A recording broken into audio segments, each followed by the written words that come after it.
Panawagan ng Philippine National Police sa mga traffic enforcer na hulihin ang mga motoristang gumagamit ng kanilang calling card para makalusot sa iba't ibang traffic violations.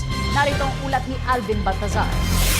Nagpaalala ang pambansang pulisya sa kanilang mga opisyal na mag-ingat sa pamumudmod ng calling card. Ito ay matapos gamitin ng modelong kinilalang si Alyssa Agustin ng calling card ng isang opisyal ng PNP para makalusot sa traffic violation.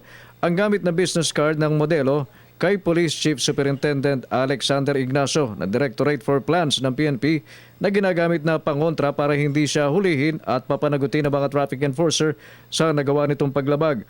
Payo pa ni PNP PIO Chief Police Senior Superintendent Wilben Mayor sa kanyang mga kapwa-opisyal, huwag nang maglagay ng anumang dedikasyon o note sa likod ng calling card.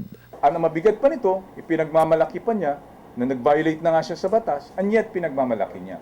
I think that is yun ang mali doon. Nagbabala rin si Mayor sa mga motorista na hindi magiging maganda sa kanila kapag ginamit muli sa kabulustugan ang calling cards ng sinumang opisyal ng PNP.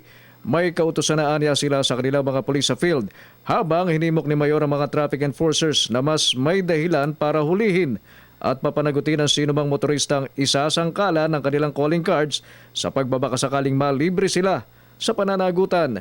Git ni Mayor, ang calling card ay ginagamit lamang sa komunikasyon o pagtawag sa opisyal sa panahon ng emergency o hindi inaasahang pagkakataong malalagay sa balag ng alanganin ang kaligtasan o buhay ng isang taong pinagbigyan nito at hindi para gawing pase sa paggawa ng mga paglabag sa batas.